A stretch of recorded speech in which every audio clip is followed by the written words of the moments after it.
But on behalf of the College of Liberal Arts and Sciences, I want to welcome you to the Climate Change Education Solutions Summit.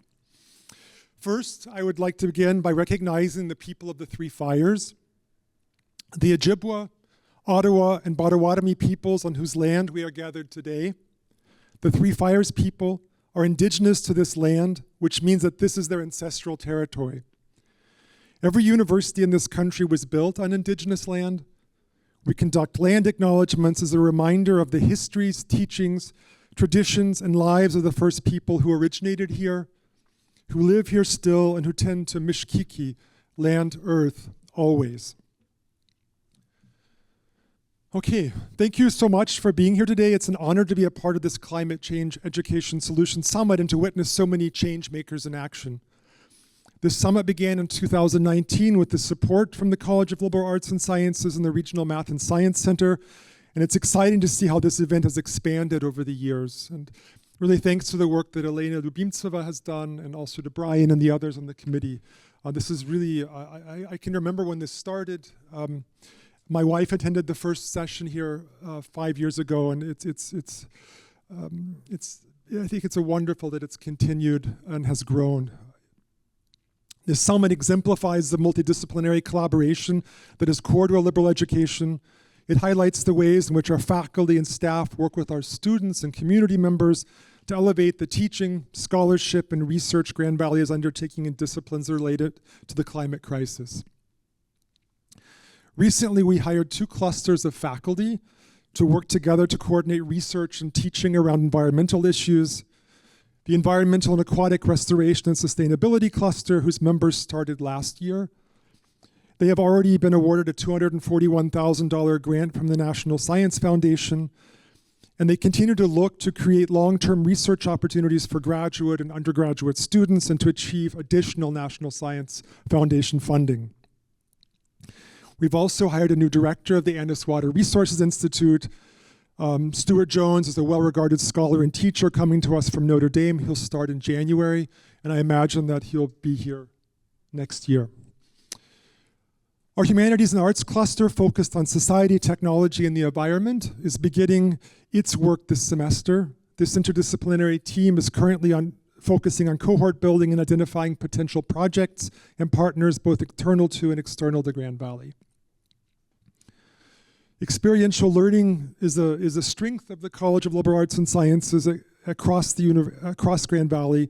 The class Voyage, which will launch in 2025, will provide all students with majors in the college at least 2 unavoidable, barrier-free experiential learning opportunities, some of which involve environmental studies and the impact of climate change.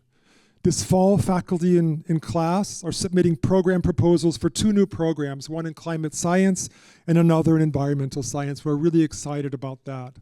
In fact, Brian and I were talking about another possible program that he has in the works. So I look forward to that conversation. But these are some of the ways that our college is leading in education around climate change and sustainability. I welcome anyone who is interested in the opportunities we offer to reach out to my office for more conversation. Thank you. Appreciate it. Okay, let's continue to kick off the climate summit, and I thought a unique and maybe meaningful way to do that would be to invite students up to read a stanza from a poem called Chanting the Waters by Craig Santos Perez. And so if you all like to come up here.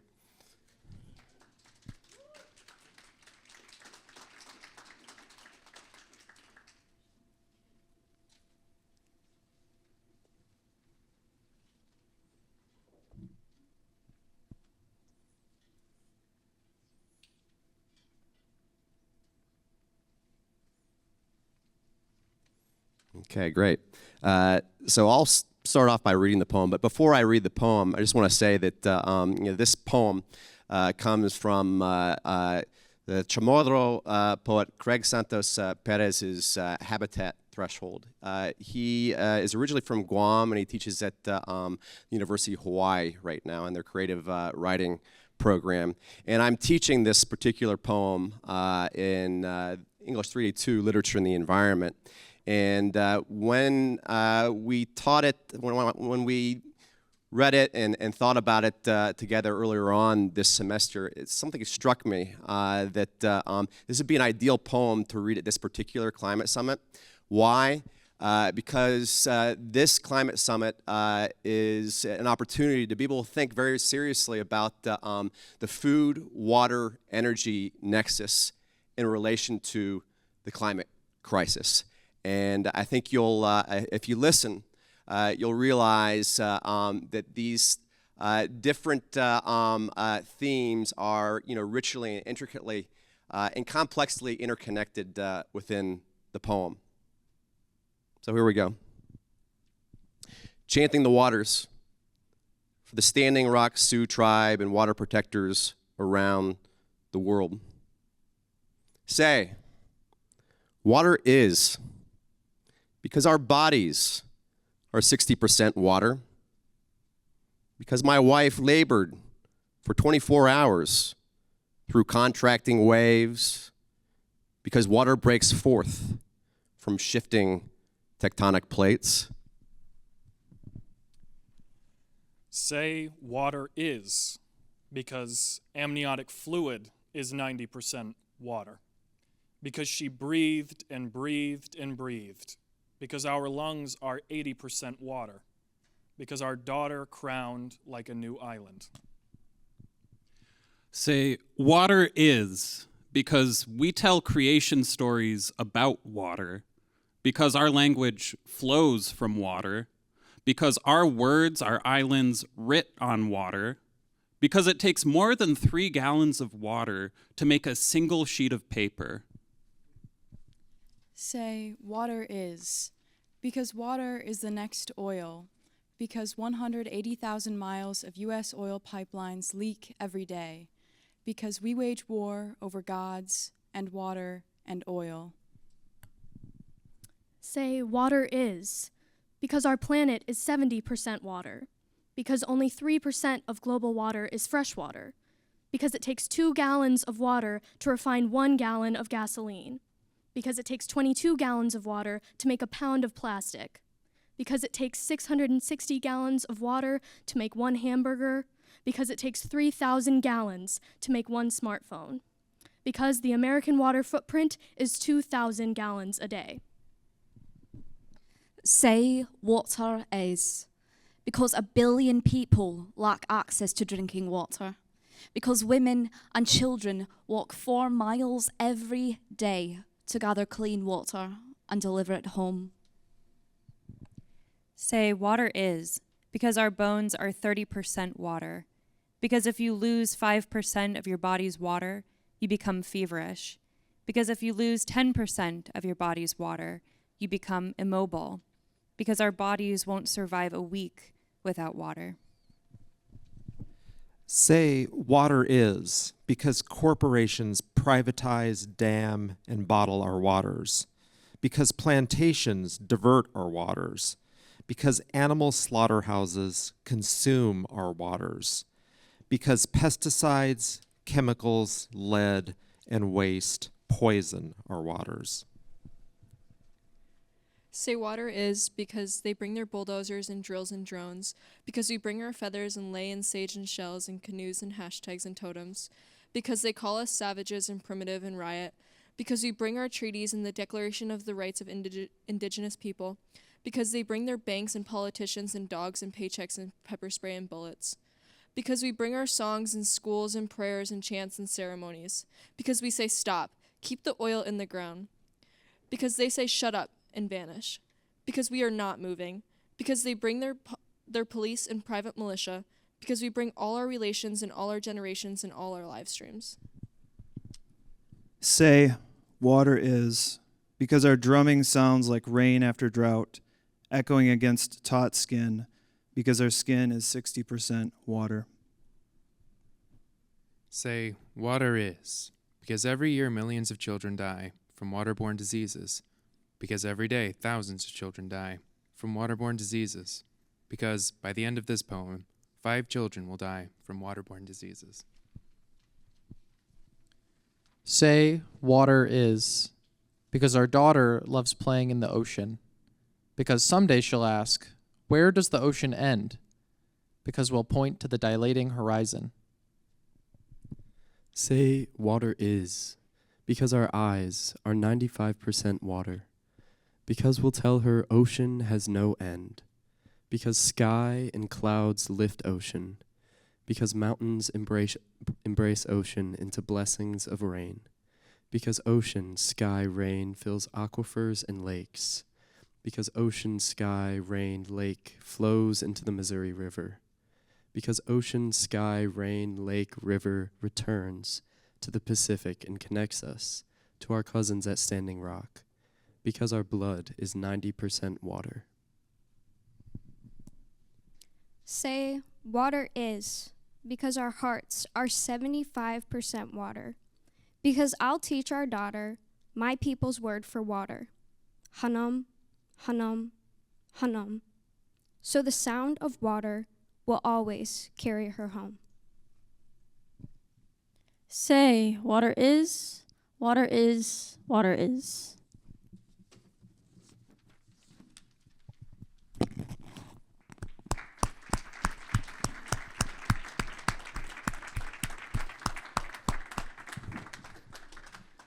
Thank you all. I'm going to introduce our first speaker here.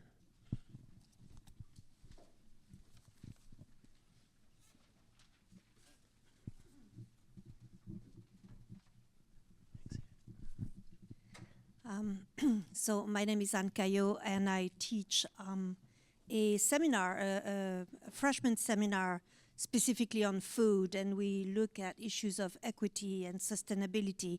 So I'm very excited to introduce Eleanor Moreno. Eleanor Moreno is a queer Afro-Latin community organizer and advocate, currently serving as the strategy manager for the Kent County Food Policy Council and a regional coordinator for Why Hunger. They're also running for the Grand Rapids Public School Board, and with a deep commitment to social impact and community empowerment, Eleanor focuses on building a sovereign food ecosystem and nurturing connections through food and storytelling. Through their leadership and advocacy, they strive to empower underrepresented groups and foster a vibrant, inclusive community. So, Thanks, Anne. So I don't know if you want to test this and see how that's going.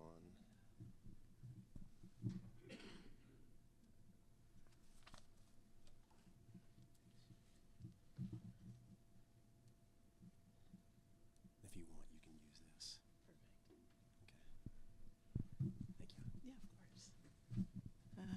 Hey everyone, Eleanor Moreno. I use they, them pronouns. Thanks so much for having me today and for y'all to be out here. It's a really big deal that y'all are taking your afternoon to hear about climate, hear about the efforts around food, water, and energy.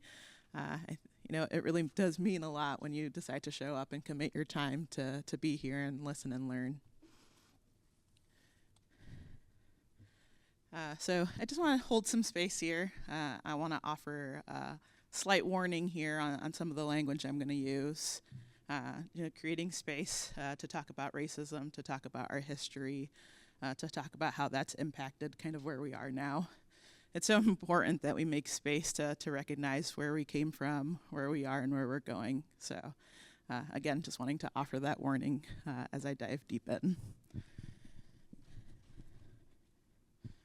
So we can't have a conversation about food justice without recognizing that the United States has a long history of systems of oppression that has directly impacted our access to food. This history spans to settler colonialism, resulting in the displacement and genocide of indigenous nations and enslavement of people of Africa. Indigenous communities were forced to assimilate even through our food. And as we fast forward, present time, migrant workers making up the majority of our farm, where they are underpaid, forced to work in unsafe conditions. Access to healthy food is often limited by race, as Black and brown families are more likely to be located away from affordable, healthy options. We must acknowledge our legacy of discrimination, of institutional racism. This land is the place where lynching, beatings, and enslavement took place. We need to reach back across the narrative of land-based oppression and create regenerative agriculture. If we can't feed ourselves, we truly can't be free. And if you're wondering, who the heck is this person standing across from you? Again, my name is Eleanor Moreno.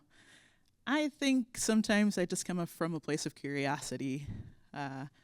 As mentioned in my bio, I'm the regional coordinator for Why Hunger, who is an organization based out of New York.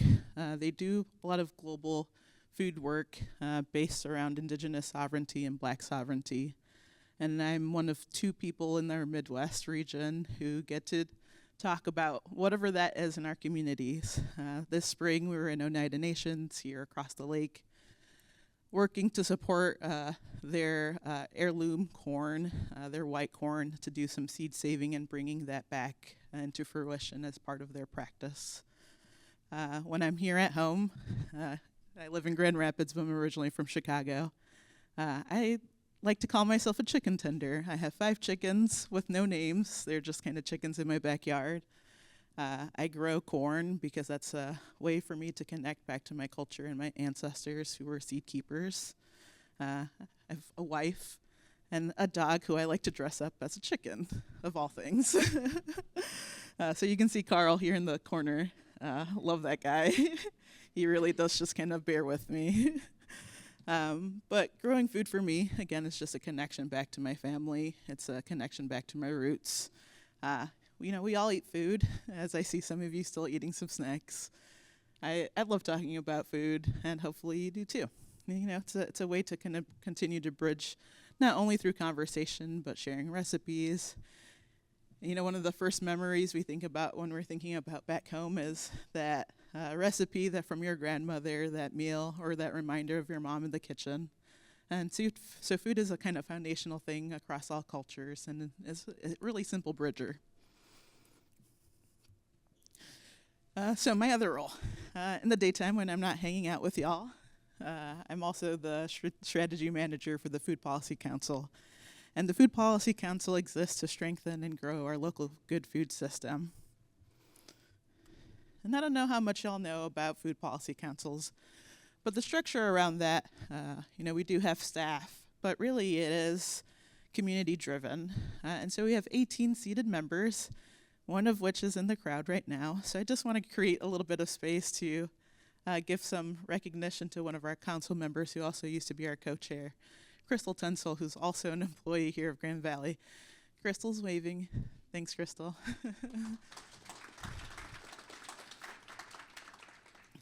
We really can't do this work without committed community members, professionals from across all of these different groups of people.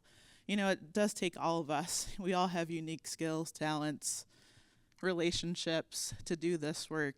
And I think one of the beautiful parts about our council, in Ottawa, you all have the Ottawa Foods. We have 5 spaces left or available for community members. And so folks who aren't specifically associated with an organization, but are really interested to come in and transform and create some policy initiatives alongside us. And one of the really cool big things that we're launching here into the new year is our food system plan. We've done a lot of work over the last year to talk to as many community members as possible within that year to hear a little bit about what is a pain point, what is a frustrating thing, what are they excited about in relationship to our food system. So I won't specifically talk about all these different goals quite yet, but I want to give you a snapshot of some of those things, some of those goals or themes that kind of arose from those conversations. Really taking a year to intentionally meet people where they're at, support young people to speak into this. And when I say young, I'm thinking elementary and high school. Because, we're doing all of this work not for us. Everything we're doing in this very moment, yes, it does impact our day-to-day, but really we're creating a culture and a system for not only the next generation, but 7 generations after that. So when I was thinking about climate change, environmental justice, and the correlation and connection to food, I feel like it's a really easy thing for me.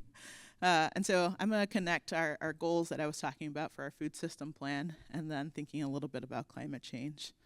So when we were doing some of that engagement, 1 in 5 people said, getting access to healthy food, nutritious food, again, that about 18 to 20%, it's really, really hard for me.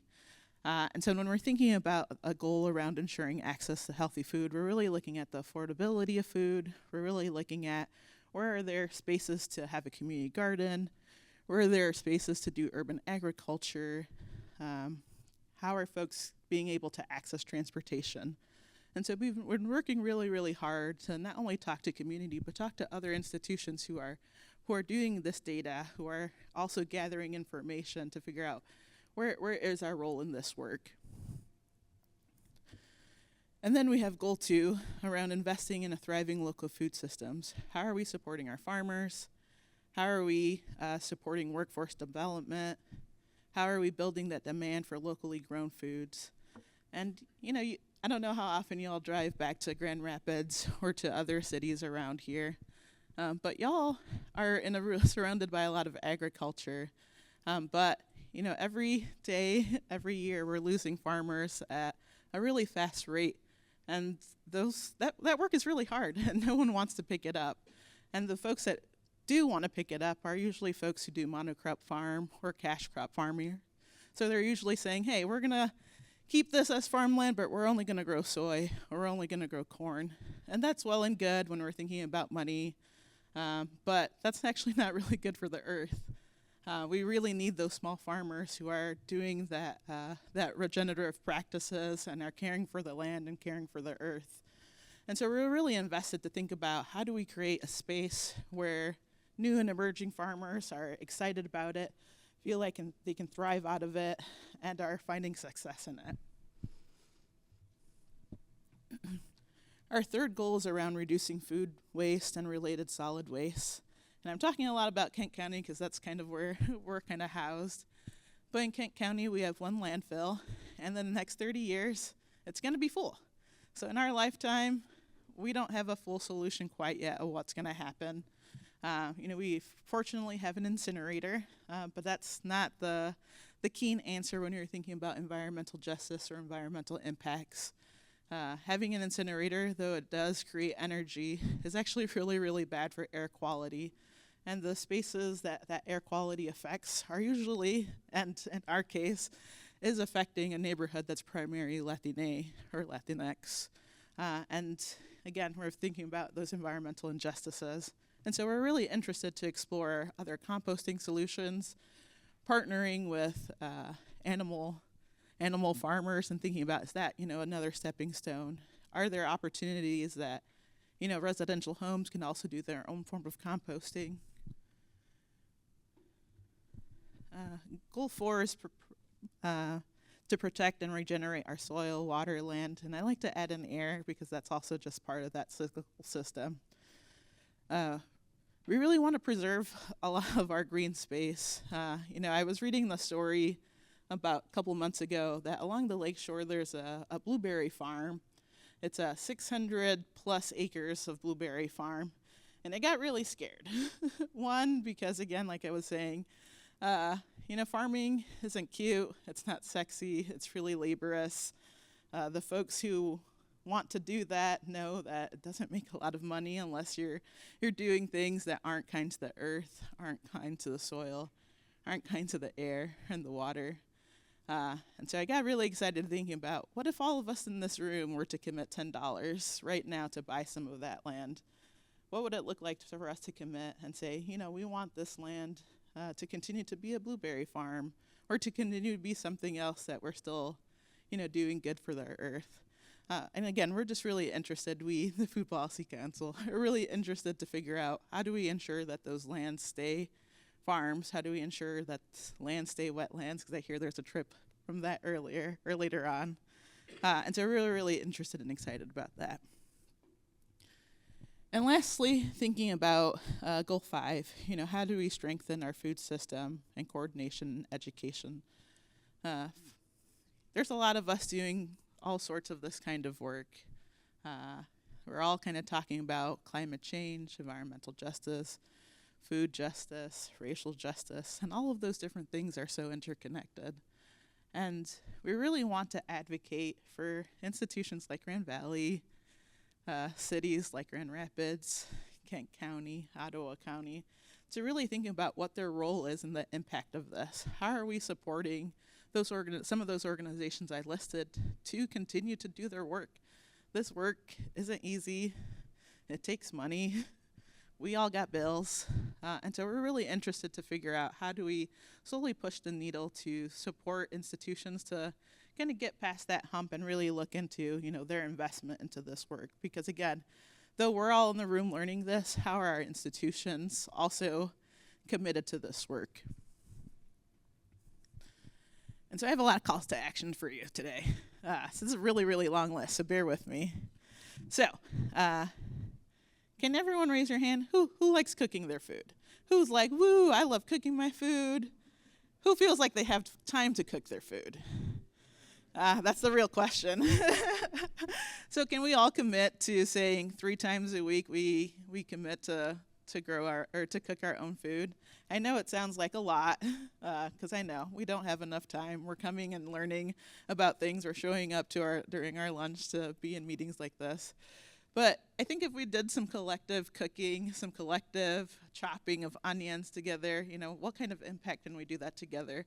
Again, this work isn't about each of us individually doing it. It is collective efforts. It does take community. It does take relationships. And so what would it look like for all of us to do that together? What would it look like for you to grow your own food, to be part of a CSA or community supported agriculture, to go to the farmer's market more often than not?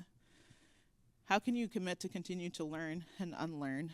There's so many habits mainstream media has taught us that aren't that history I was sharing about earlier. How can we commit to keep doing that? And especially for our white people or folks with privilege, how can you unpack those personal biases? Unpack your beliefs around food, nutrition, culture, and refrain from thinking what is best for someone else. Join a work group. As I mentioned, there's all sorts of different groups who are doing this work. And again, it will take all of us. And always advocate. Tell agencies what's working, what's not working. Talk to those elected officials. And always, always connect. And like in my bio, I am running for a thing. So as someone who's running, please vote. It's just so important. So not only for November 5th, but future primaries, future elections, outside of just the time that a president is running. Those in-between times also matter. It also matters the folks who are running on bipartisan races, if that's a word you know and are familiar with, as like getting informed, again, that learning and unlearning. And that's it.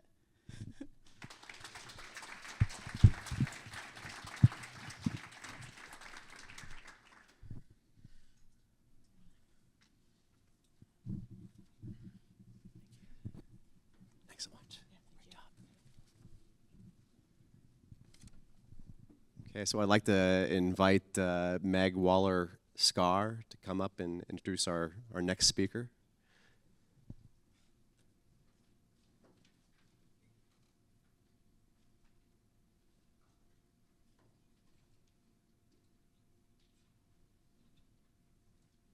So mom, dad, this is my mom and my dad over here. So I was telling you about Meg a little bit earlier. So we both went to Miami University of Ohio together and studied zoology together and took a class in aquatic ecology, if I remember straight, with, what was the name of our professor? Is it Mike?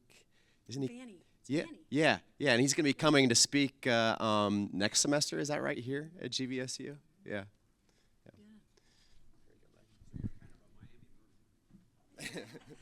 We are, yeah. Hi, everyone. My name is Meg. I'm in the biology department. Obviously, Brian just talked about how the two of us know each other, but in the last 4 years, I've tried to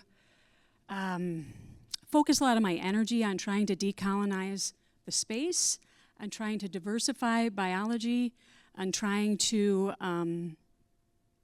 not just work to understand my privilege, but to try to use this platform to make things better at Grand Valley. We've got a long way to go. But I am thrilled to welcome our next speaker. Erica Bolden is a passionate environmentalist who's been uplifting voices of marginalized communities in West Michigan for 2 years.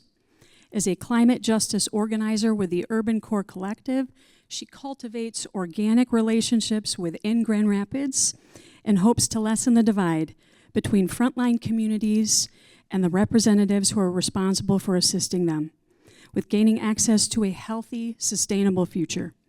In Erica's keynote talk, we'll learn more about her work with Michigan Climate Action Network as a Line 5 engagement coordinator and how we can utilize a social justice lens to combat climate change together. Please join me in welcoming Erica Bolden.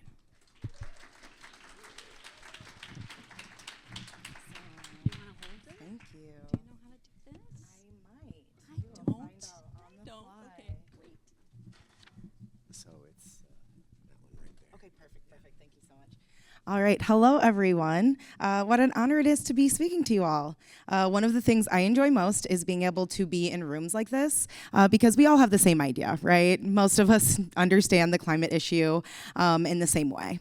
The individuals who care about our climate changing enough to dedicate their lives to educating and advocating. And this is, I apologize, sorry, I lost my train of thought.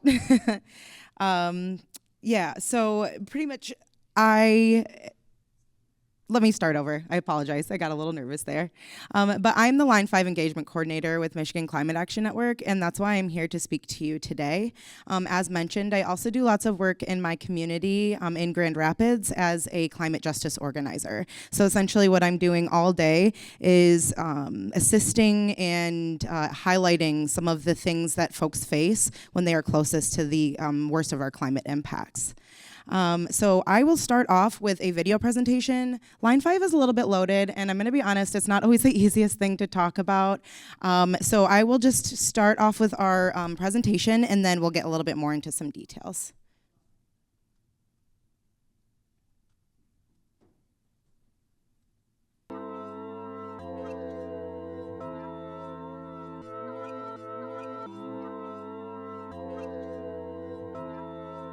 Line 5 is a 70-year-old dual pipeline running through Lake Michigan and Lake Huron in the Straits of Mackinac.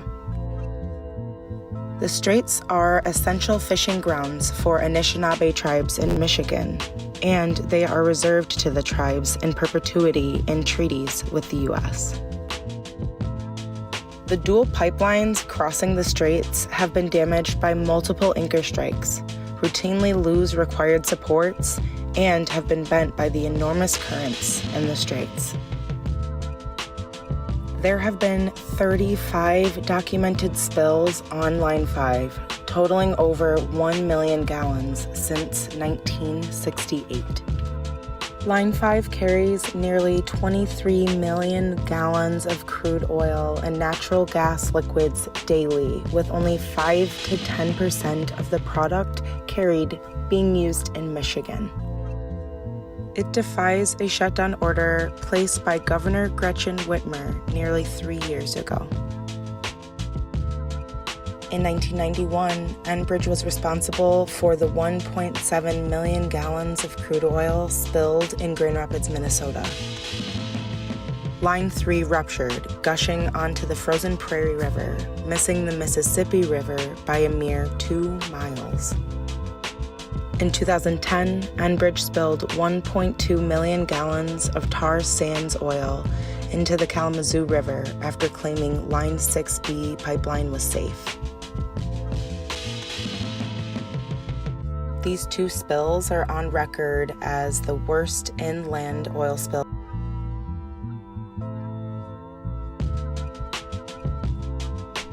This is just one of the models that U of M came up with. It's kind of a sped up idea of where the oil will go.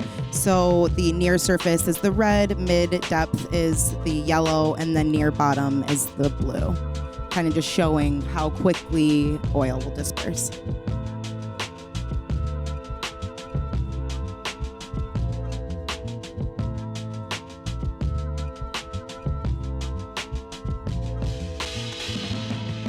The Great Lakes supply drinking water to over 40 million people every year. It's home to hundreds of animal species and thousands of plant and insect species. It's home to hundreds of thousands of people and an uncountable amount of our summer memories. More importantly, the Great Lakes are home to over 20% of our world's fresh surface water. Fresh surface water is all forms of fresh water from lakes, rivers, ponds, and streams. That's 1/5 of the entire world. And that's why we as a state are responsible for preserving and protecting it. Join us in the fight to shut down Line 5 today.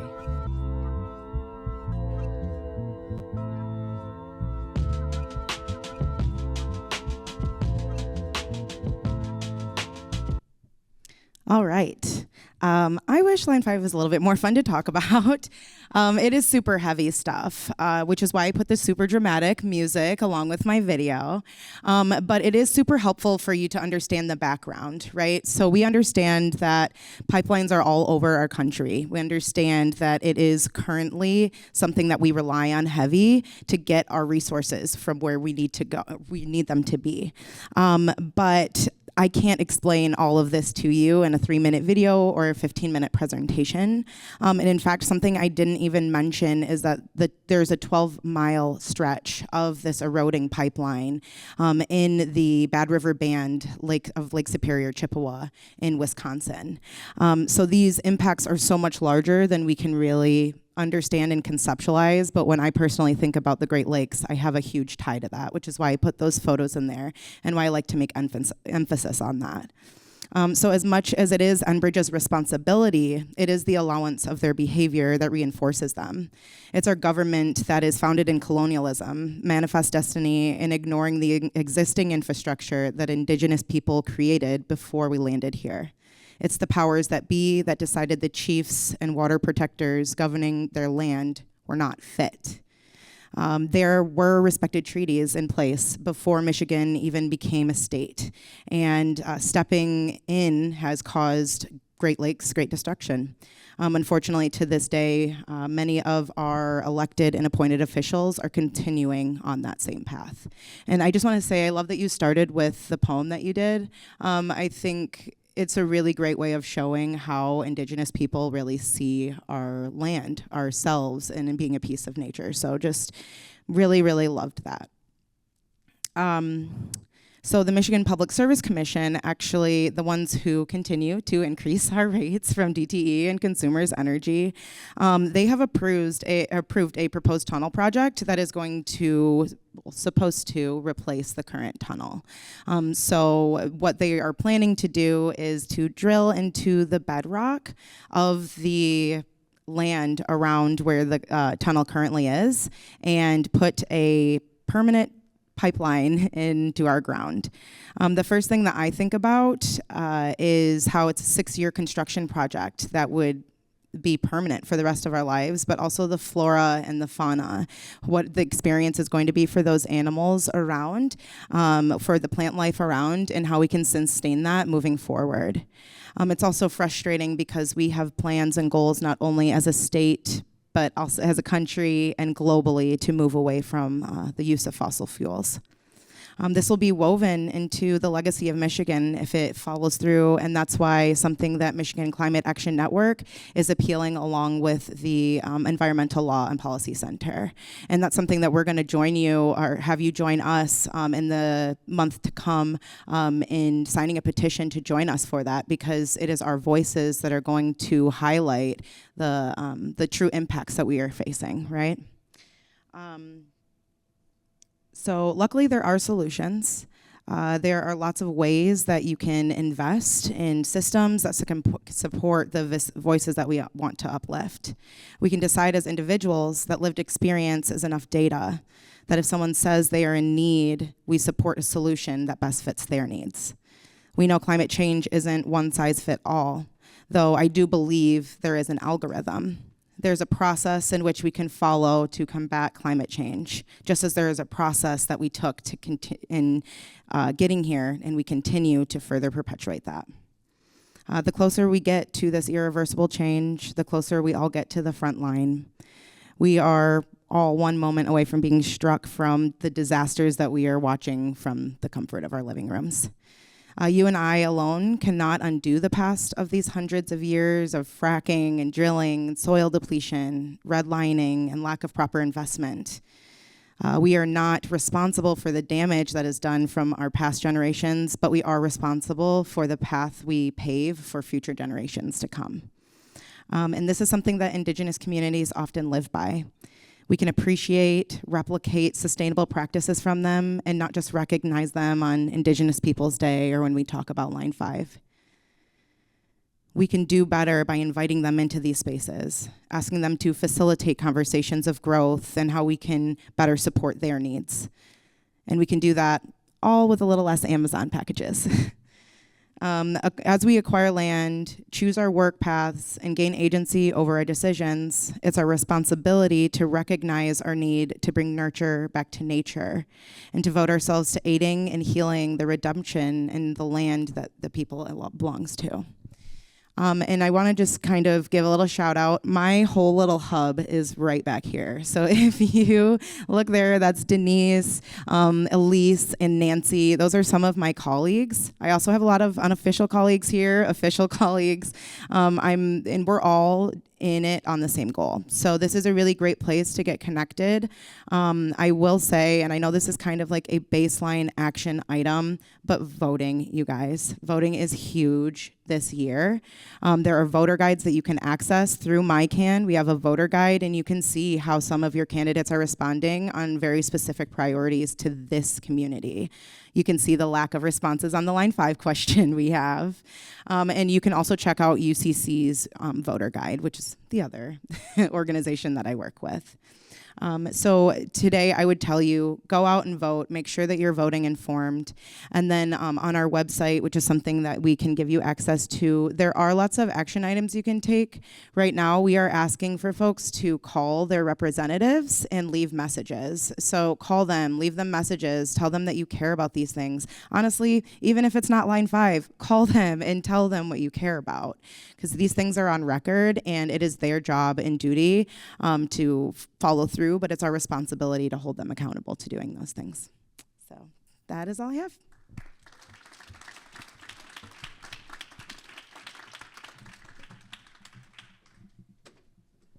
I'd like to invite Eleanor back up onto the stage. We got about a half hour for a very informal Q&A session or discussion.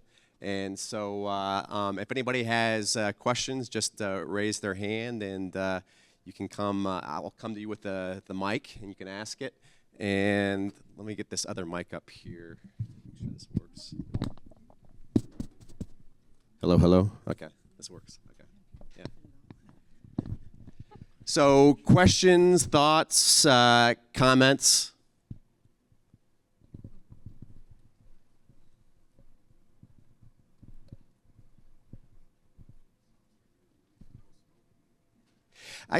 I'd like to start off. Eleanor, you were talking about creating spaces and also opportunities to get younger people interested in farming. And I'm wondering, from what you know, are there robust opportunities in the K through 12 education system in West Michigan to be able to do that? And also maybe at colleges and universities? I needed to stand up. I couldn't see the side. Actually, yes, y'all have the SAP which is dope from a college level. But I think for K to 12, Muskegon has a really amazing farm to school program specifically for middle schoolers and high schoolers. My office actually currently working with some of our Kent County school districts to start those conversations. We've gotten a lot away from home ec. We've gotten away from having community gardens in neighborhoods, and I feel like there's a lot of effort to do some of those things. But we're really invested in thinking about, how do we get that back into schools? Some of the excuses our districts are saying there's not a lot of money to do this stuff, when actually there is. They're just not making the time to do it. And so to uplift what Erica was just saying of, ask those questions, because they're just not focusing on it because they're saying that it's not a priority when actually it is.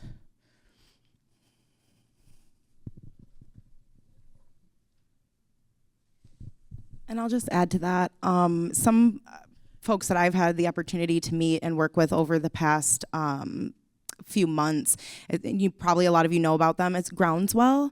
They are doing exactly that. So getting into classrooms, trying to do more engaged process of learning, and making sure that not only are they highlighting environmental injustices and their priorities, but that they're allowing for the students to be the ones that are picking them. So they're not just saying like, hey, you care about the bees, right? Cool, we're gonna do a bee project. It's like they're gonna allow for them to be led to that. And I think that's super important, because as somebody who did not necessarily go to school for this, it's definitely been my passion that brought me here. So passion work is just really important to highlight.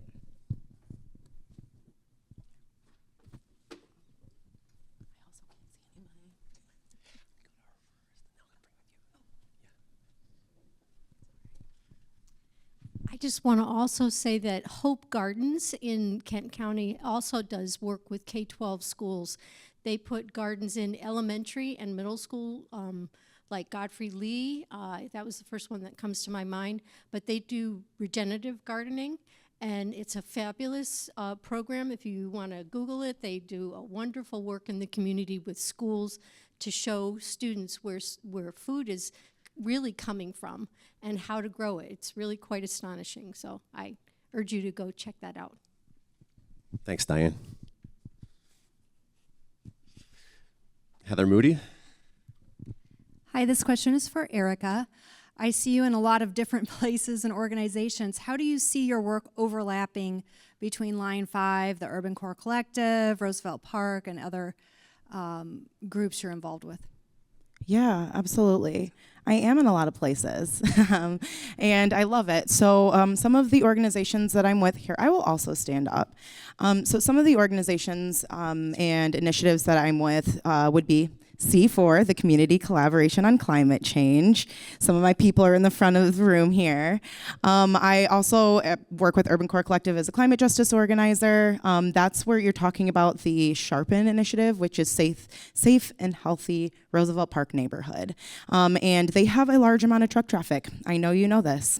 They are the most polluted area in Grand Rapids, and it's largely due to industry being right down the street from them, from the incinerator that's burning trash that is bringing it downstream right into their neighborhoods, and then the truck traffic. They've had roads that have been downgraded in the sense that this is no longer a truck route, this is a residential or main road, and these trucks continue to just barrel through. So something that we're attempting to do is build awareness for what the residents are having issues with. We're trying to increase their air quality, and really when you think about it, all of this is connected, and it brings it back to we are one of nature. When the air is bad, we can't breathe, right? When the water isn't there, we can't eat. We are one within all of these things that we deplete. And so it's going to end up having the largest impact on nature and then us. So that's why I do all the things that I do, and that's how I'm able to intersect them, because my bosses are awesome and they know that I just take hats off and put them on back and forth all day, but also because you can't say Line 5 without saying climate justice. You can't say bad air quality without saying climate justice. You can't, all of those things are very intertwined. And And I just want to add on, like, this work is relational, and so when we're jumping in, switching hats, it's because we've built those deep relationships with not only those communities we're serving, but the partners that have already been named. And so I think it feels really easy to be like, oh yeah, now I'm going to represent this group, and then I'm going to represent this group, because it's so relational and we know each other so well, because we all have that same shared goal.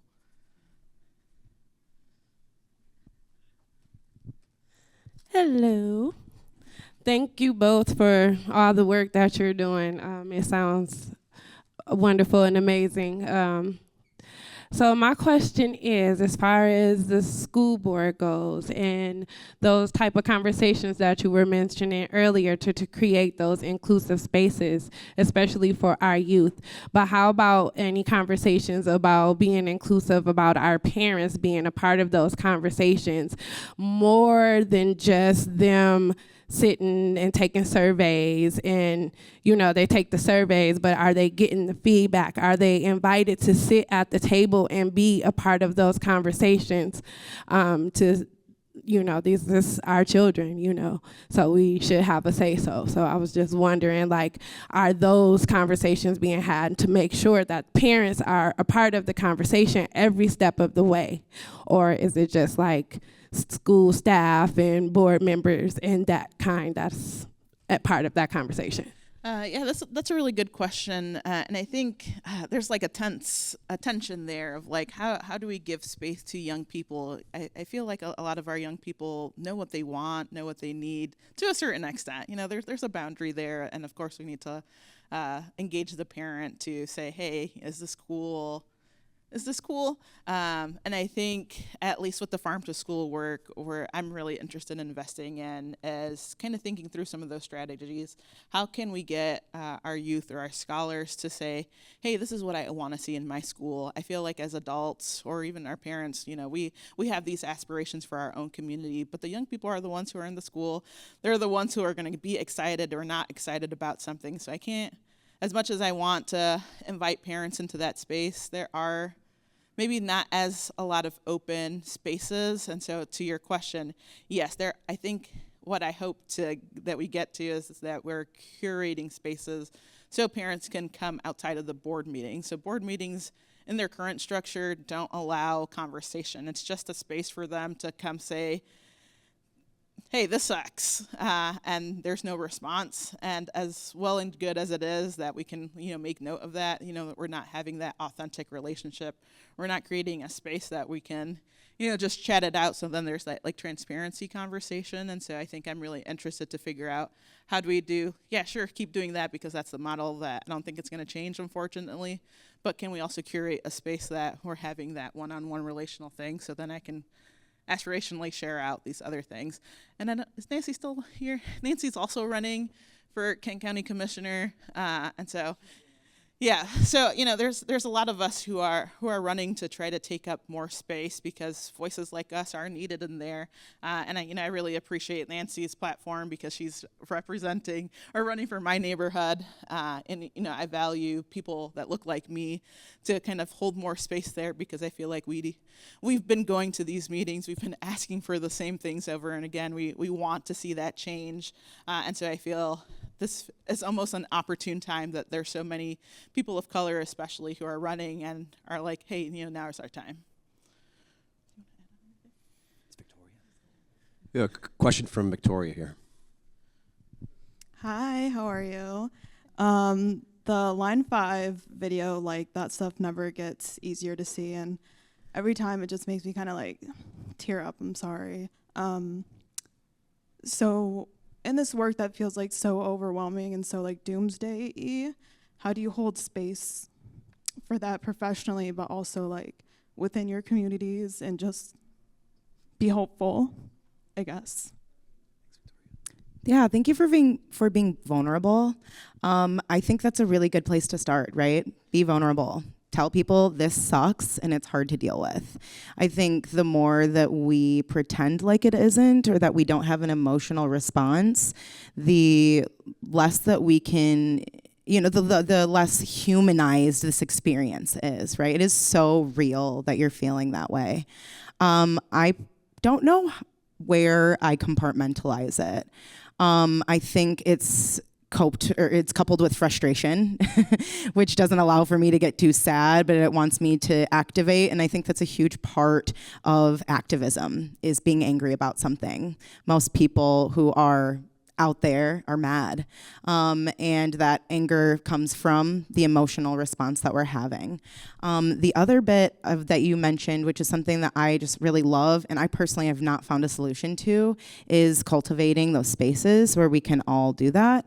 We do have things like both Urban Core Collective and MyCan do climate cafes, which are really great places to just kind of like talk about the things you're talking about. Like, man, this sucks. Does anybody else feel this way? Or are we all just like ignoring it? And then something that really does help me, and like I'm being so sincere, seeing a room full of people who care about these things, coming to these spaces, building a community for yourself, and finding folks who care about the things that you care about is a really great way to help you cope with it, because then you're relating to somebody, and it's not just like you're in your room like, sometimes I'm one of my friends who cares about these things, so I just make jokes about it and I avoid it sometimes, but I would love to create more of those spaces and to curate a space where people feel comfortable doing that on a regular basis that is not so constructed, and so I'm going to take this home with me, and I really appreciate your vulnerability. We have a question here from Matt, and I see the two other folks over here. Yeah.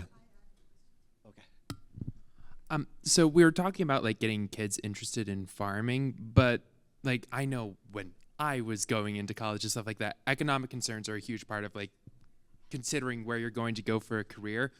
Being a farmer is no longer properly economically viable. Like that's the reason like the fruit growers in West Michigan are selling off their farms to other interests like from out of state. But practical concerns, like is there a viable method of getting that into the legislature, or do we do grants, or like how do we deal with that problem? I definitely think it's all everything you said and then some. It will take a whole bunch of different strategies to make farming viable, thrivable, successful, sexy. I don't know. I think part of it too is that there's not enough of us talking about it. There's not enough of us saying, we need to support our local farmers, and whatever local means to us, whether they're down the street, a block away, you're getting it from the farmer's market. And I think part of that is too that we've been trained by Myers and Family Fare that, that shiny Roma tomato is the best tomato I'll ever eat, when in reality it's not.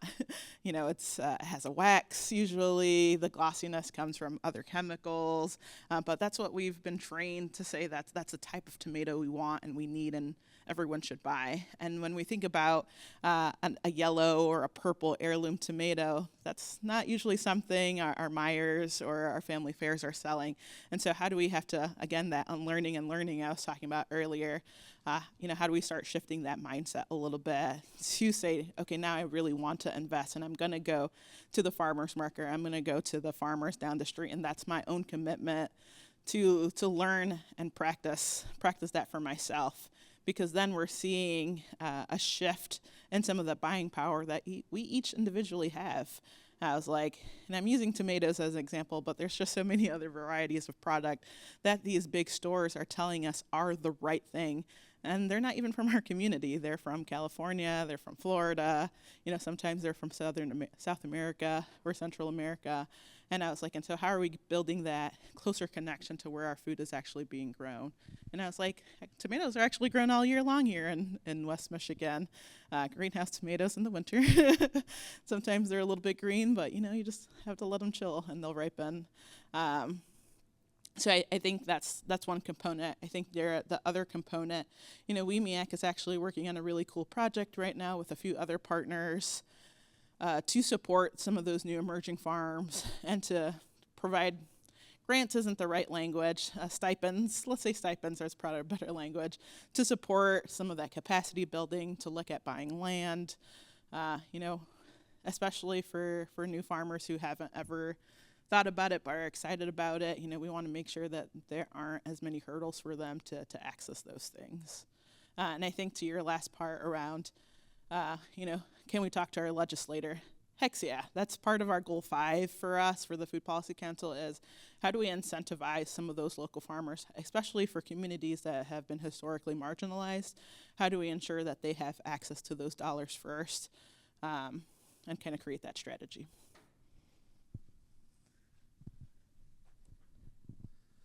Thank you both so much for the work that you're doing. It's incredible. A couple of things commonalities that stood out between what both of you said. You both mentioned how relational this is, or how it's about community. And that I've been stunned to learn, you know, like if a lot of the curriculum we used was out of Project Drawdown. The experts, the PhD level climate change guys, were going to arrest climate change and make the world a better place. They said the number one thing we could do is grant women equality, full equality on a worldwide basis. And I was stunned to think, that's the answer? But you know what? You're talking community, you're talking indigenous community, decolonizing, and really all of us in this room, an action item would be to get to know everybody in this room. If you leave here without shaking every single person's hand in this room, saying, can I get your name, your number, your organization, what are you doing? Because none of you can do it alone. We can't do it alone, as you guys are saying. So that's incredible. The last thing I'd say to the Michigan, you know, the Line 5, have you been tracking the Green Amendment? Because we need tools and mechanisms to handle both of these issues would really be addressed.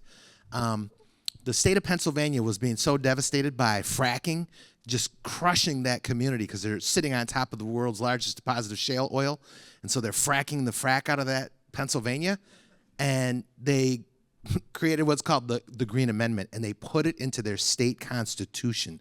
The politician you're asking us to call is gone tomorrow on a term limit, or an election change cycle, blah, blah, blah. We need to enshrine rights of the people to the clean air, the clean water, the clean land. So we can get rid of Line 5 and just go after that one thing, or we can go for the, have you guys followed the Michigan Green Amendment at all? Rachel Hood's introduced it. It's in the, you know, think tank up top. Can you guys talk about that at all? Yeah, I mean, I'll just go ahead and say, I think to your point, like our elected officials need to be out there and bolstering these things. We need to make sure that they are speaking on it and that they are the ones who are going to pass that kind of legislation.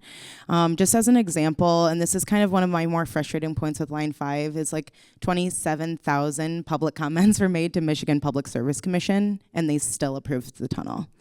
You know, sometimes we can't actually say enough, and they might not listen. And so it does come down to an accountability.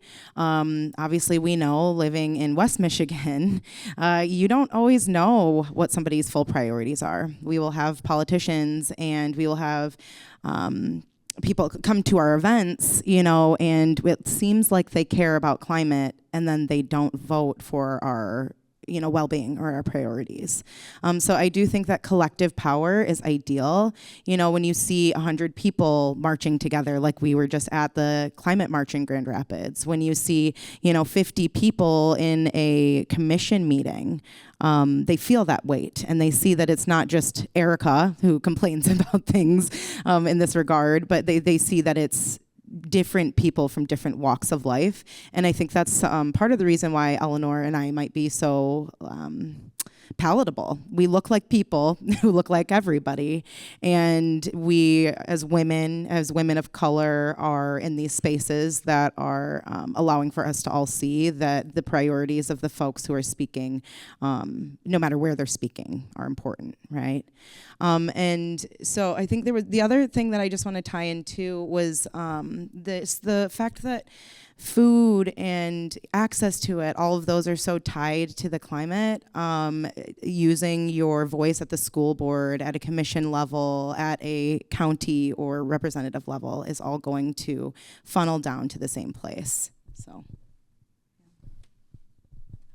I think the only other addition to that, Ned, is, you know, this election cycle is one of many in our lifetime. And, you know, what strategies are we building together to get more people who believe in the values we want and need to those roles and those positions. And so, I think, this election cycle, if we're looking across all of the different roles that are being, we'll be voting in on November 5th, there's just such a big opportunity. It's not just those same people over and over again. Yeah, are they doing some things that we like? Sure, but they're not being overly progressive enough. They're not challenging the systems, at least from the outside. They're not, and not to say that they aren't really kind of pushing the things we want them to. But I do think that there's a strategy there to get more people to run, and we as a community, support them to get there, because running for a campaign is not easy. It's really hard, and honestly, it sucks. Having to hit the streets and maybe not feeling like the usual power keepers are there to support you. And, that's intentional. They want the people who speak their language, who show up their specific way. And I was like, that's not what our community wants or needs. And so I think, a long-term strategy for us could be to figure out how do we get more people who look like us, who have those same values, who show up to conversations like this, who really are speaking the speak and then walking the walk, to get in those roles. Okay. So I see. Quick little shift maybe in gears. I'm thinking about students that might be watching this even with tape delay. Are you, as much as you're comfortable, can you talk a little bit about what brought you to this point, how you got to this career, and then if there are ways for students to plug in and both kind of with you, could be other organizations, same, that sort of a thing? Okay. This is interesting. You guys, I got a GED in 2020. I went to the School of Hard Knocks. I did not get a degree. I have never really been in this setting. So it's interesting, and this week I'll be speaking to 3 different college groups. And that is exactly, I guess, the point I want to make is no matter what you do, no matter where you are, no matter how you educate yourself, the person that you are is going to lead you to that space as long as you lean into that. I can talk to people because I was in customer service for the majority of my work life. I care about the environment because I care about the things that are in and around my body, because my love for the lakes, because of where I grow up. It really is just the person I am. And I was very fortunate to be in this space. So actually, originally the conversation was going to be with a woman named Alita Kelly. She was a co-founder of the Southeast Market in Grand Rapids. And through an Earth Day event, I literally followed her on Instagram. We became friends. And from that point, this kind of unfolded. So to Ned's point, get into a community. Make it a piece of who you are. Make sure that the people you surround yourself with are going to be the people that you want to be in the next 5 years. And don't take just a title or an education certificate as your border, your perimeter, right? We can do all of these things. Every single one of you are an equal advocate. I just have a microphone right now. So that's really the only difference. I didn't know that about you. Yeah. Similarly and not similarly, I didn't graduate from college or university, and don't have any fun ABCs next to my name. I just really like food. My mom was a single parent, and as the oldest, while she did her jobs of many kinds, I was the caretaker of our household, and then she got sick. So even more of a reason I had to show up differently within our home.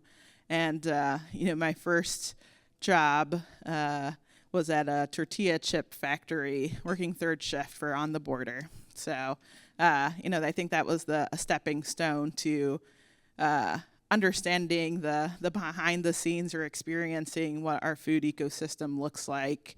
And a lot of that is also in part because my family, in the summer, we would go our jobs were picking apples, picking whatever the seasonal thing was. And so a lot of my food passion is based off of my own lived experience. And I think similarly, to the person who was sharing earlier around, the emotional impact is stemmed out of some of that lived experience too. I think the driving component of it from a cultural perspective for me was, hearing my mom talk about the stories of her village in Mexico and wanting that connectivity back to her experiences, because those aren't things that are here in this community. And so I wanted to learn how to grow my own blue corn. I wanted to learn how to be connected to the earth. I wanted to start those practices for myself. And those are some of the intentional things that I do for my own connectivity to the earth, to the land,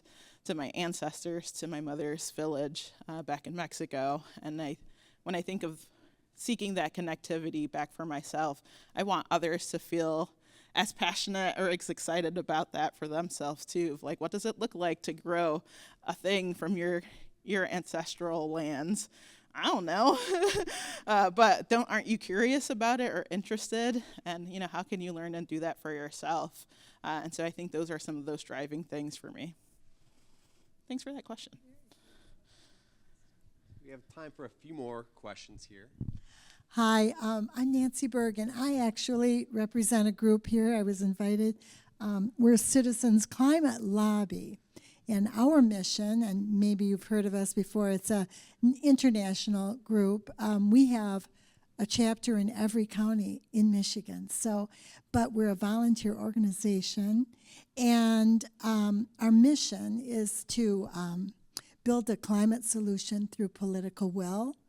And so we're a lobby group, and it's hard work, and I really appreciate your stories, and I appreciate the question so that you could share your personal stories.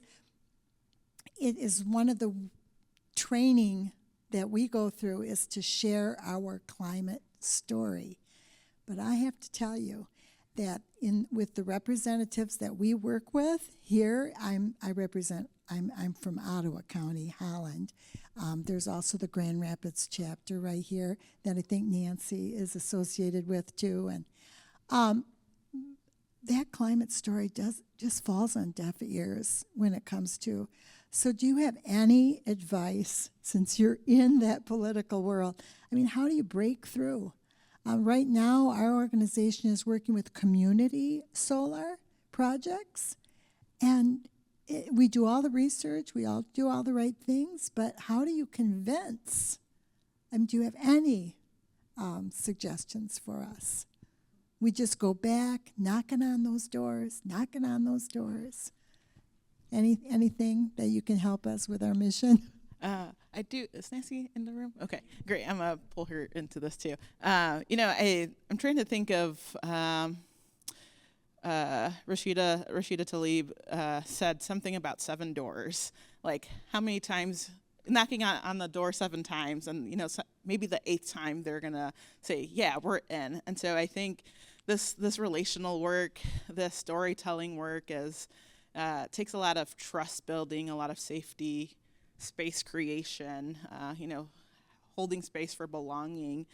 All that takes a long, long time. And so it does feel like, dang it, I've been in this work for a really long time, and I don't know if we've done anything. But I always think of it for me of like, man, if only one person from this room said, tomorrow I'm going to go to the farmer's market and I'm going to buy an heirloom tomato and not Roma tomato, I feel like I won, even though I don't know. And I think about those things, and I was like, some of the winnings or successes aren't sometimes things that we'll hear until a year later, 10 years later, and be like, oh shoot, yeah, I remember that time that you changed your mind, and now, yes, I was talking about that heirloom tomato. And so I think being able to recognize that not every day of our work is easy or gonna feel whatever success looks like for us, but know that out of all the folks in this room, the fact that we're sharing our stories, the fact that we're willing to be vulnerable, it means that there are other people who are behind them who also believe in that. And so I think we have to recognize that the strength behind each other's networks too is that connectivity. And so I think, in our community, it can feel so isolating, and all these different pockets of people doing similar, not so similar work. And so at some point, I do hope and have an aspiration of like, how do we all get together in the same room and talk about the same thing and say, hey, tomorrow we're all going to go to Myers and tell them, shove it, Roma tomatoes, or something. I don't know. I will go to Meyer anytime and say that. I would personally say, so I think it's two things. One, you named it, make it sexy.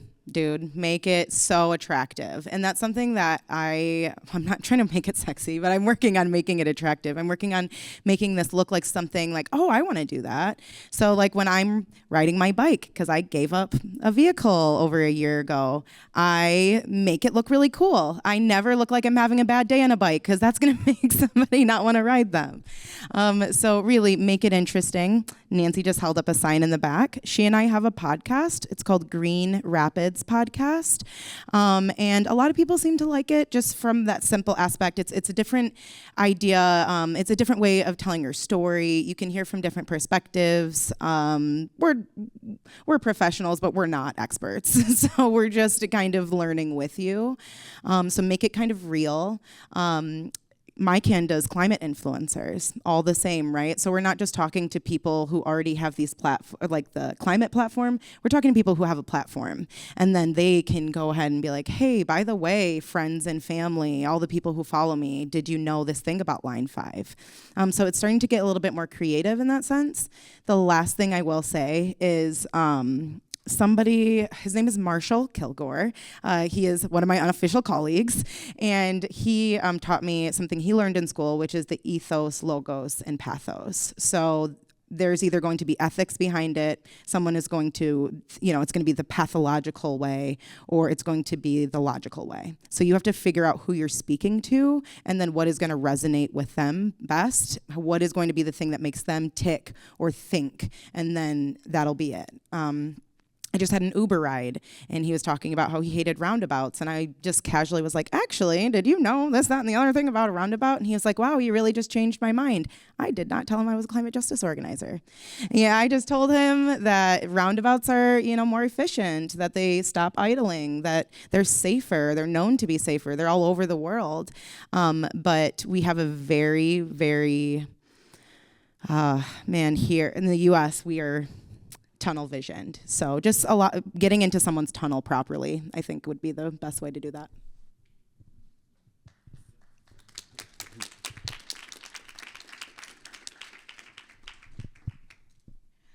Thank you so much, Erica and Eleanor. I really want to say a huge thank you for everything that you do in the community, and especially for also leading this discussion today.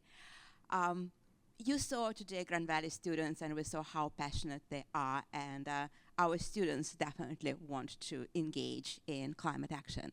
And so when we created this space, oh my gosh, already 7 years ago, we really wanted to provide a platform where climate action meets education, and students can engage.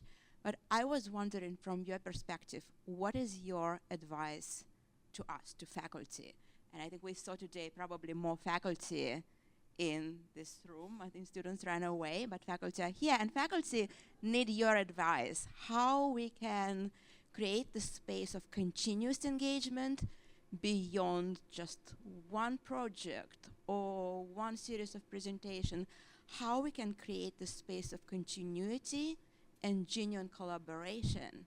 And what is your advice to all of us, regardless in what discipline we teach? And thank you again. That's such a good question. I would say to weave it into all of what you're doing. So don't just make it like, hey, this is sustainability week, or this week we're going to talk about water quality, or this week we're going to talk about food security. every single one of your conversations can include a climate justice lens. All of them can include sustainability. And to me, that is what the core of sustainability is it's not a practice or something that you do here and there. It is full sustainable, right? So it's from start to finish. I chose to do this because I knew in the end it would lessen impact in this way. As an example, I thrift everything, right? So it's kind of like that, right? Like, even if you just told your students, like, hey, did you know that whatever material you're using today comes from here, or weaving in facts about environmental impacts with every single subject that you're teaching. The other bit I will say is we want you guys to be our friends. Like, all organizations want to be in these spaces. So don't hesitate. Please insert yourself. Please make sure that, you reach out to us just as much as we want to reach out to you. Y'all are hard to get to. You're really, really difficult to be like, this professor cares, or, this educator is somebody that I can connect to, but we will always exist. So come to us, and I will go to any one of your classrooms. I will stand on this stage any day of the week that you want me to, virtual, any of it, and I'm sure Eleanor will say the same thing. Every single one of us want this platform. Students are the most moldable, mendable minds. We're all impressional at this point in our life, so. I like free food. Pre-COVID, I used to host meals at my home. And my secret goal was, how am I going to educate my friends and neighbors around food justice without using food justice or sovereignty or liberation language? And so I would just make a meal and randomly bring up, like, hey, did you know that I grew this corn in my backyard? And here's the history of it. And, meal, again, food is an anchor point for me. It's just so easy to break bread over and bring up these conversations without fully sharing, hey, we're talking about climate justice work, we're talking about food justice work, we're talking about racial justice work, and how can we anchor being in community as the foundation, centering love and joy and care, while still tackling some of these big things that are emotionally impacting us. And so I think through meals, through community building, it can be so easy to bring up all of these things that are navigating our world right now that we really need to pay attention to. So community building, love, and joy, and care. Yeah. And tricking people. Well, yeah, that part. So speaking of joy, community, and care, and also what tends to, be connected with those things, which is essential. Food. There's plenty of food here. We are ahead of schedule, and so we originally had planned for Jeff Insko, Alita Kelly, and Eileen Bookstein to come and give keynote talks. And so I want to extend a tremendous amount of thanks and warmth and gratitude to you all for coming and speaking and being a part of this conversation and sharing yourselves with us and your stories. We have time for one more question here, and then Terry would like to make an announcement. And we have some outdoor activities planned. There are vans going to come and pick us up and take us out to the SAP at 4 o'clock. And so there should be plenty of time for us to be able to meet up and connect and eat and hang out and share ideas. And so we got one last question here. What's your name? Iris. Iris has one last question here. So this is a funding question for all those wonderful initiatives for the school system. How difficult is it to access that funding? Is GRPS accessing grants from foundations, community-based organizations, or anything, or is we're just relying on the government to give us funding? Like, I want to know where the funding would come from for all these wonderful ideas for us to create a sustainable food network in our schools. So I will caveat, I'm not on the school board yet. So I don't have all the clear answers. Okay, great. Thank you. Elected Eleanor 2024. So I think specific to food. So there's actually a lot of money for it, and so our nutritionist at our school board, nutrition department lead, he's had a lot of opportunities to access 10 cents of meal funding, which basically says for each student who gets lunch or breakfast at school, they get a kickback, basically back from the government, and this program has existed a really, really long time, and unfortunately, our districts aren't tapping into it. It's free money for things that we're already doing. And so he did a presentation recently in September about it, and he's like, we finally did it. We got $16,000. Well, interesting enough, we can access $250,000. And so what happened, where is the disconnect of our schools or our districts that they're not tapping into it fully? You know, that money could then be, if we fully tapped into it, and this is just one example, we could use that extra money that we didn't have to go pay Gordon Food Services or whoever to give back to our teachers to create more resources within the classroom. So I think that's just like one opportunity that feels really, really easy. I will say from the behind the scenes perspective, it is a lot of like receipt gathering. There is a lot of administrative capacity that may need to be built out. And so that could be it, but that's just me building out some excuses, and that's not my job. But we can talk more. I feel like you have like 20 other questions. I feel it. Do you want to say anything about school food? Nothing in particular other than Urban Core Collective also has a student alliance. It's called SALT. Please don't ask me the acronym because I mess it up every time. But essentially what they're doing is they're building student power. So it's a group of students in the Grand Rapids public school system. And one of the first things they tackled was the food injustices that they faced. They actually brought a lunch to one of the school board meetings. They've also graded the school board members. So you might be going through it. But they graded some of the school board members based on their performance. So they're kind of giving back to the school board, like, hey, by the way, this is the reality of what we face. Hey, by the way, this is not just parents coming here and complaining. These are students, and these students are, you know, of the age where they can absolutely speak for themselves. So I would just continue to encourage people to show up to the meetings. And something that I'm working on doing is showing up on a regular basis, not just problem-based, because otherwise they're going to roll their eyes. But really, just showing up, being active, it would help you, you know, if you ever have time, or, you know, you can watch it virtually, to understand the process. And then when you go into that space, you'll be much more prepared. And then also to be coupled with organizations that are there to uplift you and support you. You know, they will help you through this. So if you ever have something you want to say, they'll say, cool, this is the way that you should say it. This is the process you're going to go through. You have to, you know, fill out a comment card or whatever it may be. So again, I think like one of the largest points today was lean on your communities, lean on the people who care about these things as well, and you will find guidance to getting a solution to your problem at one point or another.